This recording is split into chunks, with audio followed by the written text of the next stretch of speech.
Welcome to this explainer. Okay, so every November, millions of us sit down for this massive traditional meal, right? It's a total staple of our culture. But if we actually peel back the layers, does the real story behind the holiday match those colorful hand turkey drawings we all made as kids?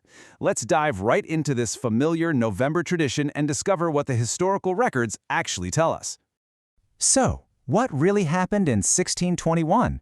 Look, we all remember the myth, right? The classic story of pilgrims and Native Americans just happily smiling around a giant wooden table carving a turkey. But today, we're going to treat this like a historical mystery reveal.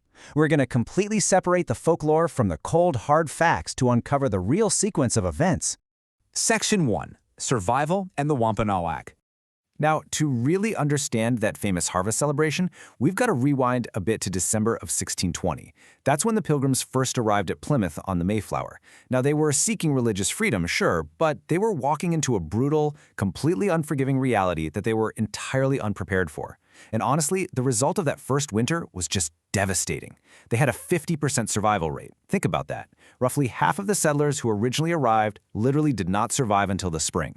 They fell victim to freezing cold weather, disease, and just severely limited food supplies. It wasn't a feast, it was a crisis of absolute survival.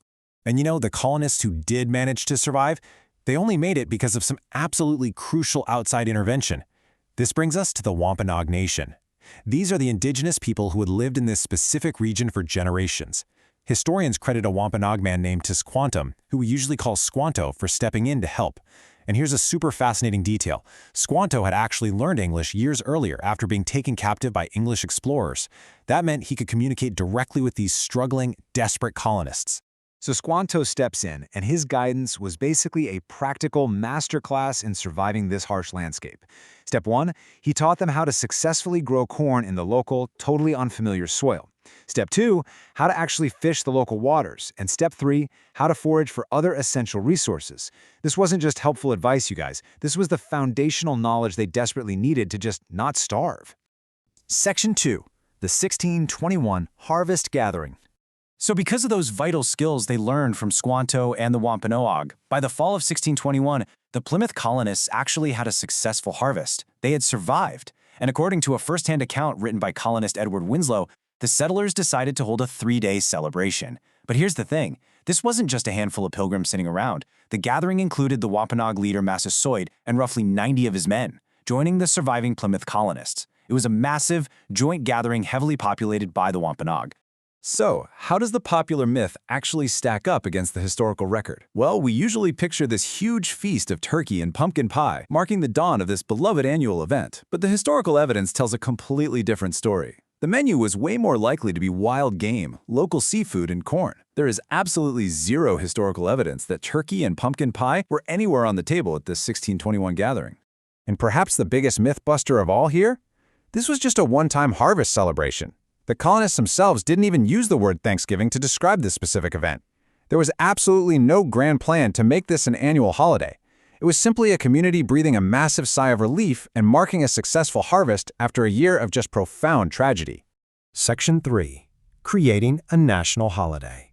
Okay, so if 1621 was just a one-off event, how in the world did we get to the massive holiday we know today? The truth is, for over 2 centuries, Thanksgiving was not observed as a unified national thing at all. Various states would just hold their own random, separate days of Thanksgiving at completely different times of the year. The massive shift actually begins with a woman named Sarah Josepha Hale. She was a prominent magazine editor who essentially made it her life's mission to establish this holiday. She campaigned relentlessly for years, writing letters, publishing editorials, just constantly pushing the government for a unified national day of Thanksgiving. Well, her campaign finally struck a chord, and it happened at an incredibly chaotic moment in American history. In 1863, right smack in the middle of the Civil War, President Abraham Lincoln officially declared a national Thanksgiving holiday. But his primary intention wasn't just to, reminisce about a harvest from the 1600s. He was actually using the holiday as a tool to try and unite a deeply fractured country during a really, really difficult period. To really grasp the massive jump in history here, just look at this timeline. We start with the Mayflower arrival in 1620, followed by that famous harvest gathering in 1621. Then, over 240 years pass until Lincoln's 1863 Declaration. That is a huge gap. And honestly, even then, the modern rules weren't totally set. The date kind of jumped around until finally, in 1941, Congress passed legislation permanently setting Thanksgiving as the fourth Thursday of November. Section 4. Beyond the Harvest Legend.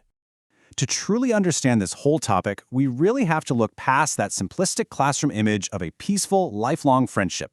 Because while that 1621 gathering absolutely did feature genuine, life-saving cooperation, the decades that followed tell a very different story.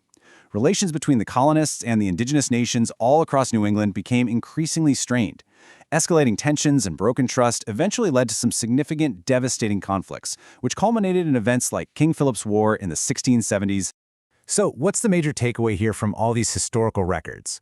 Basically, the full history requires us to hold a few complex truths all at once. Yes, there is absolutely genuine cooperation in 1621, but that was followed by decades of seriously strained relations and tragic conflict. And the holiday itself? Well, it's largely a product of 19th century legislation, totally driven by a determined editor and a wartime president who was just desperately seeking national unity.